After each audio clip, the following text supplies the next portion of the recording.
Tirania de Aço capítulo 160 Proclamação da Reforma no canto do grande salão do castelo de Berengário, Ludolf ficou de pé. Ele havia sentado e assistido todo o conselho de Kufstein acontecer. Como uma importante figura de proa da reforma, ele esteve a par do encontro entre os vários nobres e membros do clero que apoiaram seus esforços e de Berengário. Embora ele raramente falasse, suas palavras tinham um grande peso. Tendo presenciado a conversa entre o cardeal e Berengário, Ludolf aproveitou para aproximar-se do seu velho amigo, que o tinha ajudado no seu caminho para a iluminação. Quando Berengário estava sentado sozinho em sua cadeira de poder, Ludolf se aproximou e começou a expressar seus pensamentos sobre os princípios do que logo se tornaria conhecido como a Reforma Alemã. Vossa Excelência, você deve saber que a resposta da Igreja será de pura brutalidade, com o cardeal dando as costas à Igreja Católica e endossando nossas ideias. Não haverá escassez de caos que se seguirá. Berengário olhou para o padre que tinha sido instrumental na divulgação da mensagem da reforma com uma expressão solene no rosto. Grandes mudanças na sociedade sempre levarão ao conflito entre aqueles que são teimosos demais para avançar com a nova era. A partir do momento em que começamos a desafiar a autoridade papal, era inevitável que o sangue fosse derramado. No entanto, isso traz oportunidades. Quanto mais os católicos procuram nos oprimir, mais fácil será expulsá-los das terras alemãs. Ludolf suspirou pesadamente com o pensamento. Ele sabia que no momento católicos e reformistas não podiam coexistir pacificamente. Ele também sabia que Berengário planejava aproveitar a violência que se seguiu para se estabelecer como uma grande potência nos reinos europeus. No entanto, Ludolf era um homem piedoso e não se importava com qual líder secular se sentava no trono da Alemanha, desde que o governante fosse amigável com a reforma. O jovem padre admitiu que teve muita sorte. Berengário e seus exércitos lhe deram proteção e, como tal, a Igreja não tinha capacidade real de puni-lo por suas supostas crenças heréticas sem uma invasão em grande escala do Tirol, o que no momento seria difícil para eles, devido aos numerosos conflitos as ordens sagradas existentes continuaram a travar. Por fim, Ludolf se viu de acordo com as palavras de Berengário. No entanto, ele ainda expressou sua preocupação. A Alemanha já está em estado de turbulência. Esse cisma na Igreja sem dúvida causará mais conflito. Os ducados se fraturarão quando os senhores se voltarem uns contra os outros por acusações de heresia e corrupção. Você não lamenta a perda de vidas que ocorrerá? Berengário assentiu com a cabeça ante as palavras de Ludolf e ofereceu suas próprias opiniões sobre o assunto. Se você esqueceu o que aconteceu com o Sul. Se não conseguirmos um apoio significativo para nossa causa, inúmeras pessoas serão assassinadas pela Igreja na tentativa de suprimir nossos pontos de vista.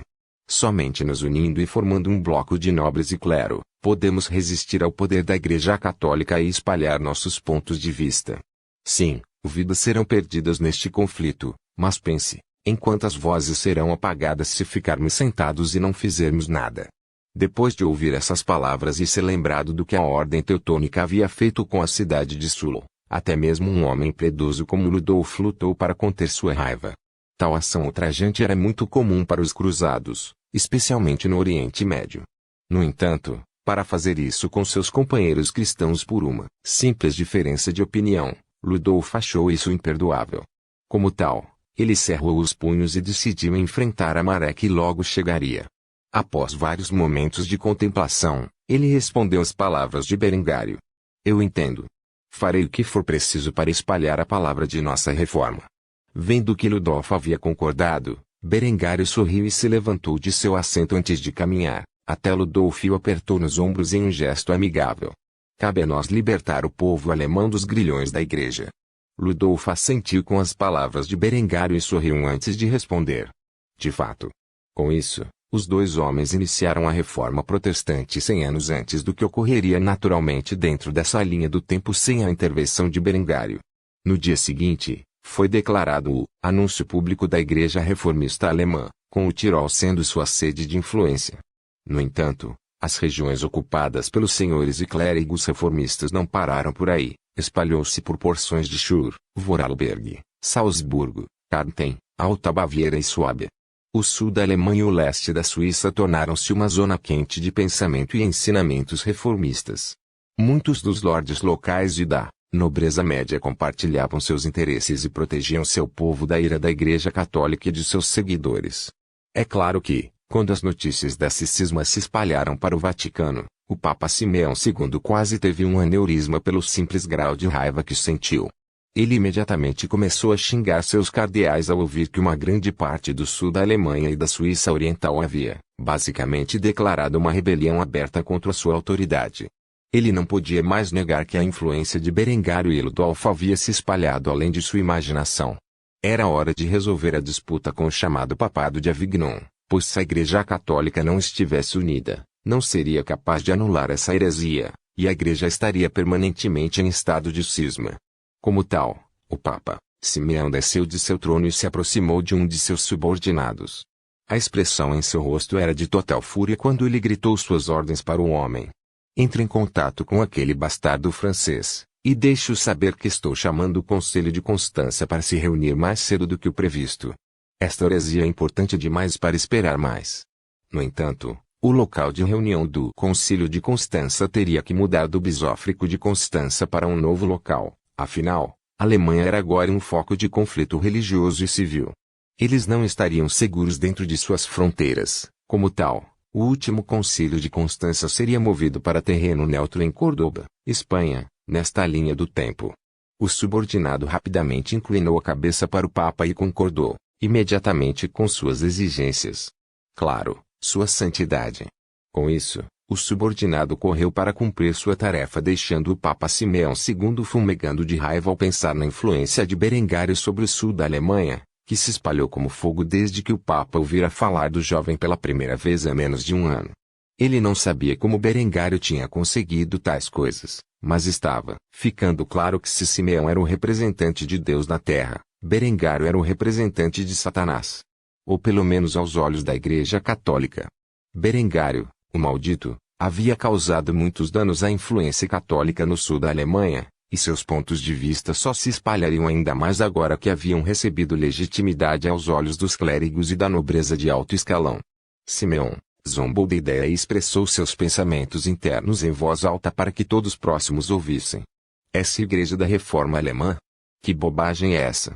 Esses hereges vão pagar por seus pecados de uma forma ou de outra. Eu juro pelo Pai Celestial que vou ver pessoalmente e acabar com essa farsa. Apesar deste voto solene, Simeão teria dificuldade em fazê-lo, pois a reconciliação entre o Papado do Vaticano e o Papado de Avignon no próximo Concílio de Constança, ou como seria conhecido no futuro como o Concílio de Córdoba, provaria ser um desafio à sua autoridade como Papa. Afinal, ele pretendia consertar o cisma entre Avignon e Vaticano, e isso exigiria alguma forma de acordo sobre quem era o único Papa verdadeiro. O Concílio de Kufstein e a seguinte proclamação da Reforma Alemã alterariam para sempre a história nesta linha do tempo. Anos de derramamento de sangue e destruição seguiriam esse desenvolvimento. No entanto, no final, esses eventos levariam a mais cismas na Igreja. A Reforma Protestante havia começado e a caixa de Pandora havia sido aberta. Apesar dos melhores esforços da Igreja Católica, eles nunca seriam capazes de manter a quantidade absurda de poder que haviam sustentado ao longo dos séculos passados. Berengário se certificou disso. Ironicamente, o papado trouxe isso para si. Se a Igreja tivesse deixado Berengário em paz, ele nunca teria começado este conflito tão cedo em sua vida.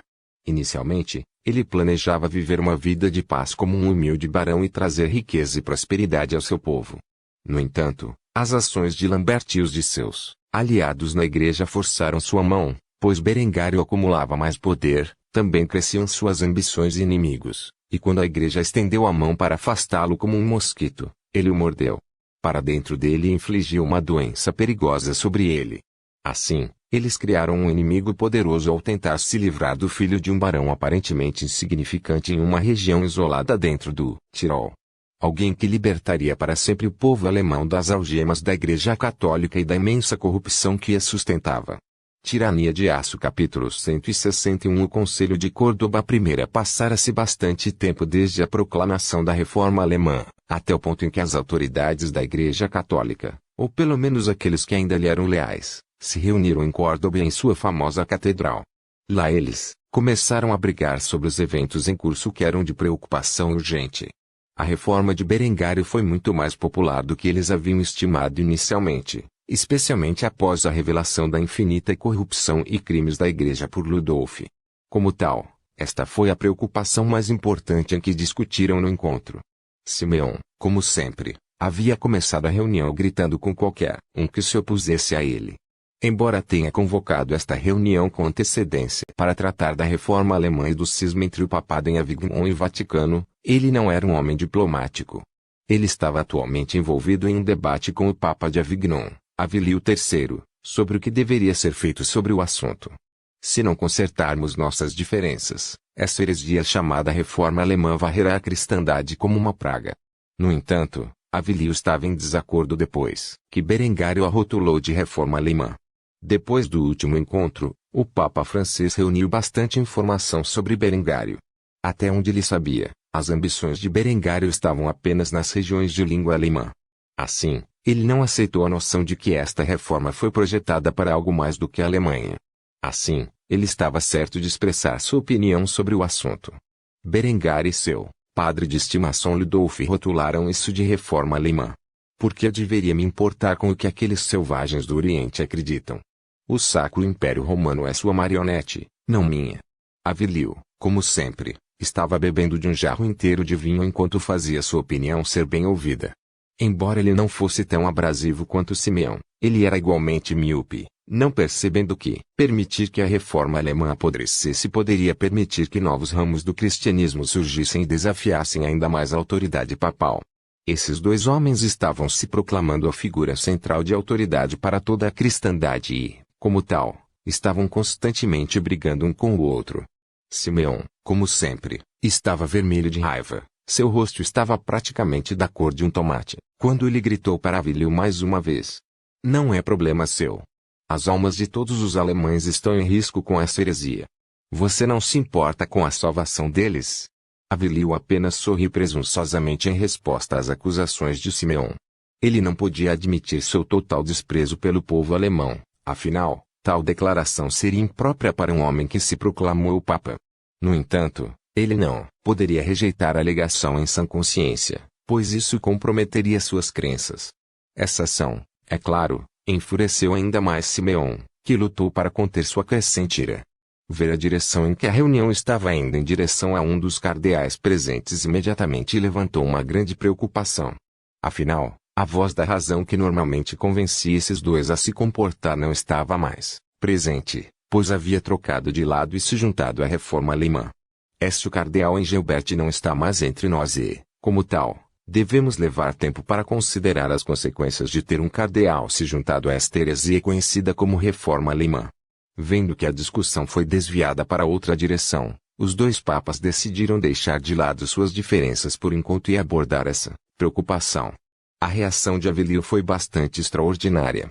Devemos capturar todos os cardeais alemães e interrogá-los para descobrir se eles têm ou não simpatia por esta heresia. É a única maneira de garantir que mais deles não afluam para essa chamada reforma. Simeão, por outro lado, ficou mais uma vez indignado com as ideias de Avilio. Embora o monarca italiano liderasse o Sacro Império Romano, o reino da Alemanha sempre foi um fator importante na estabilidade do império. Por muitos séculos, os monarcas alemães governaram o império. Com a crise civil e religiosa em curso na Alemanha, o poder e a autoridade do Sacro Imperador Romano diminuíram. Na opinião de Simeão, se eles discriminassem os cardeais alemães que não mostraram nenhum sinal de heresia, estariam levando mais pessoas à reforma alemã, enfraquecendo assim a autoridade não apenas do Vaticano, mas também do Sacro Império Romano. Claro, a única pessoa que se beneficiaria de tal resultado seria Avilio, o Papa de Avignon, cuja influência se estendeu muito ao Reino da França, que teve uma rivalidade de longa data com a Alemanha por muitos séculos. Como tal, Simeão respondeu rapidamente a essa ideia com desprezo. Você gostaria disso, não é, Avilio? A única pessoa que poderia se beneficiar do caos resultante seria você. Avilio, é claro, estava bebendo de seu jarro de vinho quando negou as acusações contra ele. Tenho certeza de que não faço ideia do que você está falando, Simeão. O resultado dessa breve troca fez com que todo o concílio resultasse em caos quando os cardeais e bispos que se reuniram começaram a gritar uns com os outros e insultar. Eventualmente, Um barulho alto de assobio apareceu do outro lado da sala, silenciando instantaneamente todas as brincadeiras. Quando os cardeais e bispos procuraram quem era o responsável pelo barulho, notaram um cardeal franzindo a testa para todos eles como se fossem um bando de crianças mal criadas. Depois de olhar para a multidão de clérigos por algum tempo, o cardeal finalmente expressou sua opinião sobre o assunto. Tornou-se cada vez mais claro para mim que nem Avilio nem Simeão estão aptos para ser papa, portanto, o que proponho é simples.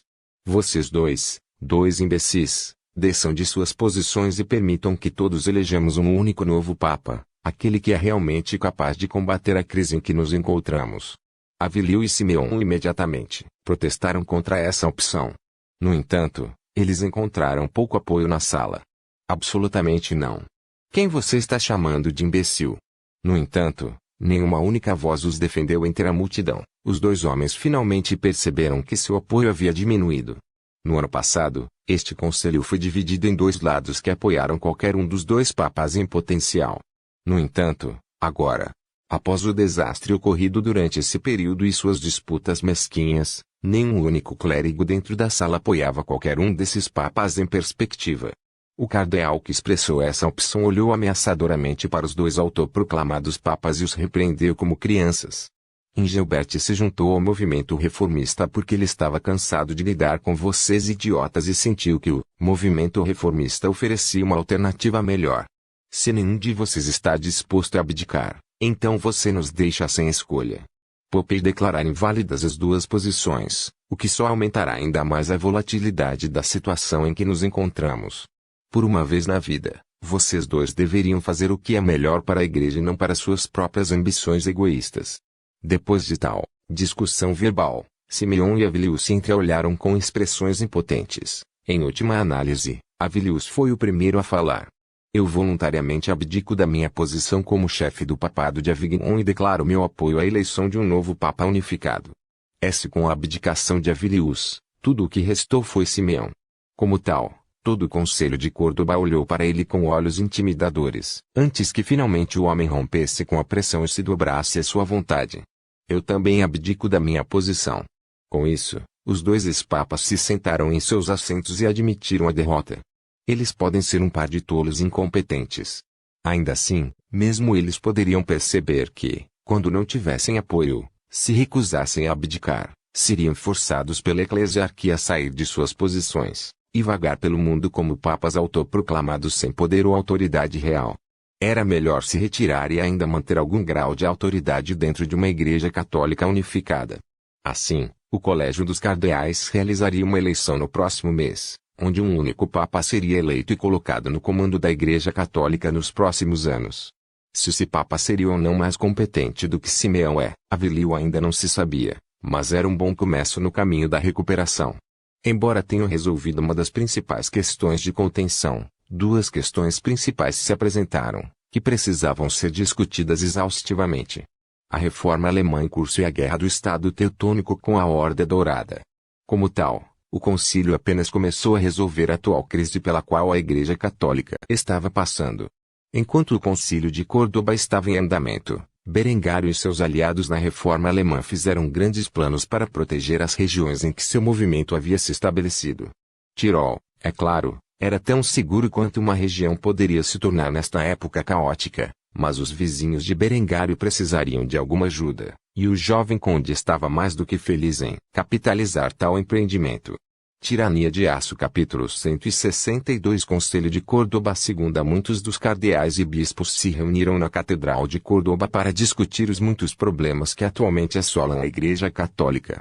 Embora tivessem finalmente encontrado uma solução para consertar o velho cisma ocidental que vinha ocorrendo há quase meio século, ainda havia duas questões principais que se apresentavam. A principal delas foi a reforma alemã em curso, que se espalhou além de seu controle para as regiões do sul da Alemanha. Como tal, os vários cardeais e bispos discutiam como avançar. Com Simeão e Avilio afastados do poder, a conversa foi muito mais cordial entre as várias facções da igreja. No momento, a resposta com a qual todos concordaram era a força militar.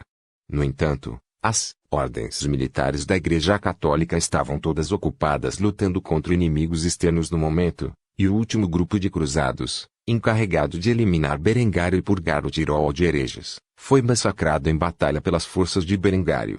Quanto ao Vaticano, eles sabiam que Berengário estava usando armas avançadas dentro de seu exército.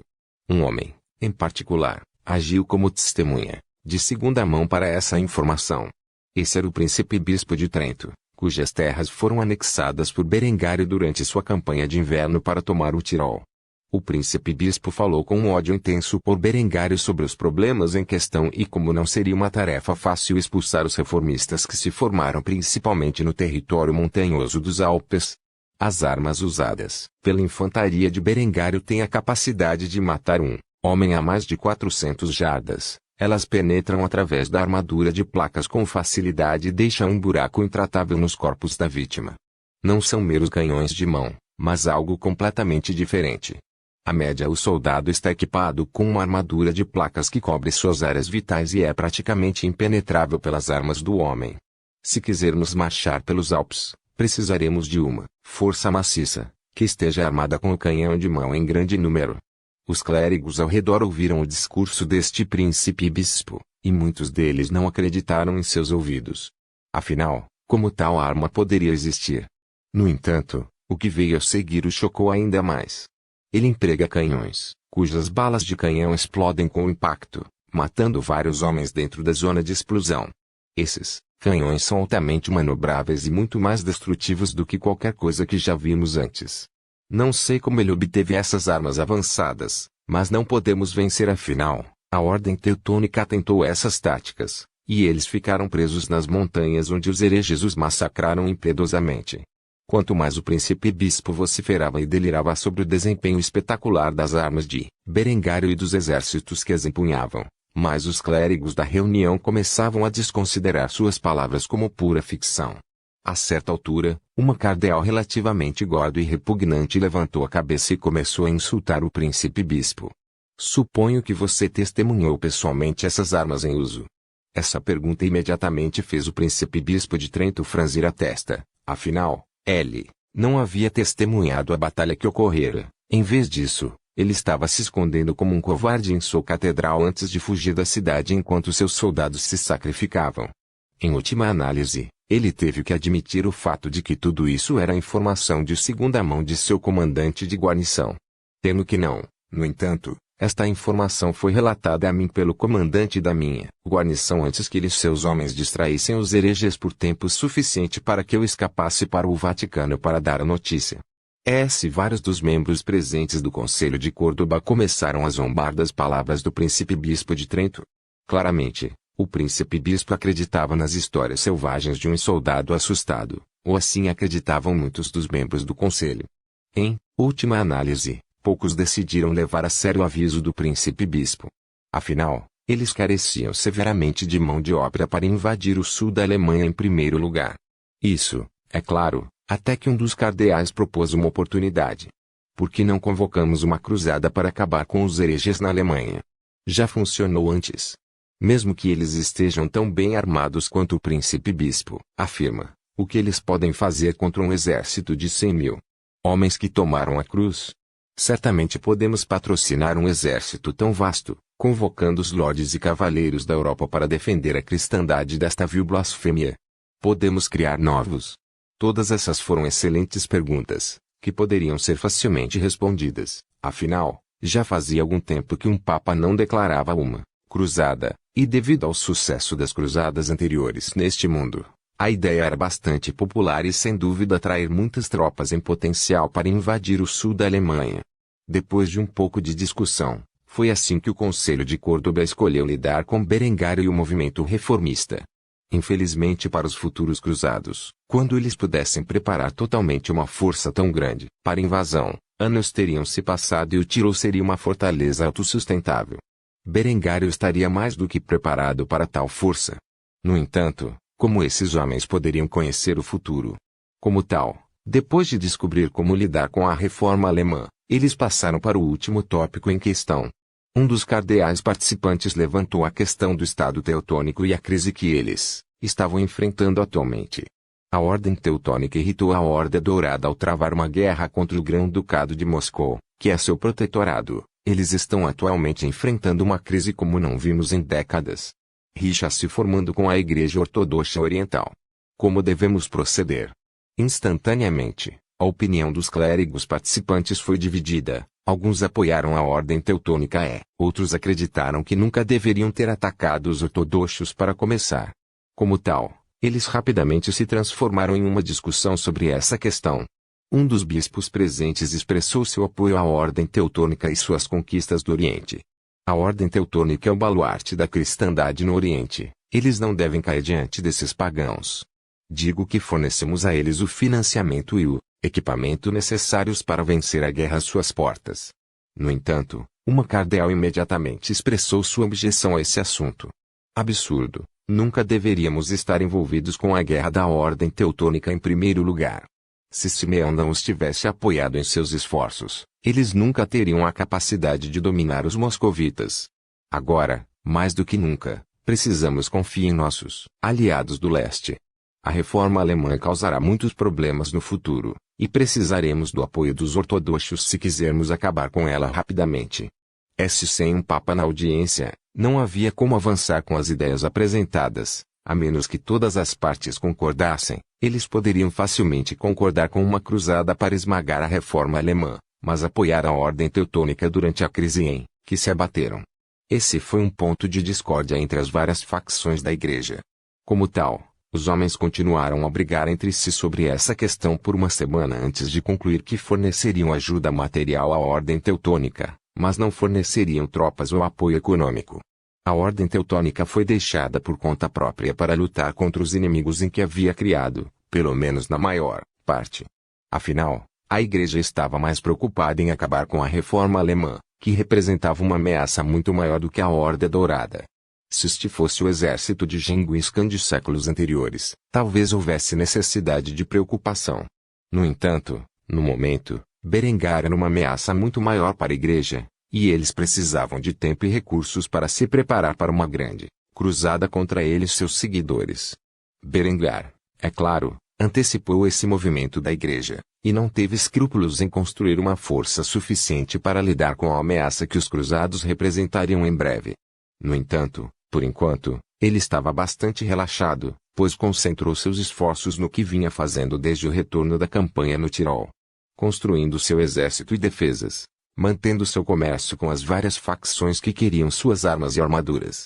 Quanto ao lugar da reforma neste mundo, não foi tão facilmente diminuído. Se espalhou a notícia de que a reforma alemã havia começado, e muitas pessoas viram isso como uma oportunidade de recuperar o poder da Igreja, algo que a maioria dos governantes seculares desejava há algum tempo. Mesmo que eles não concordassem, necessariamente com os ensinamentos da própria reforma alemã, a ideia de se livrar da influência da Igreja sobre os assuntos seculares era atraente o suficiente para se juntar ao movimento reformista, pois os aliados de Berengário cresciam em números, o que seria útil na próxima guerra com a Igreja Católica. Em última análise, o Concílio de Córdoba terminou no que poderia ser considerado um sucesso monumental para a Igreja Católica. O cisma ocidental havia sido consertado e havia um plano para lidar com a reforma alemã. Já para o Estado teutônico, eles foram deixados à sua própria responsabilidade. Dispositivos próprios em sua maioria. Assim, a Igreja Católica abordou as crises contínuas das quais sofria atualmente. No entanto, no final, isso não seria suficiente para deter a crescente maré da reforma alemã e a ascensão de Berengário ao poder. Por favor, certifique-se de verificar meus outros vídeos.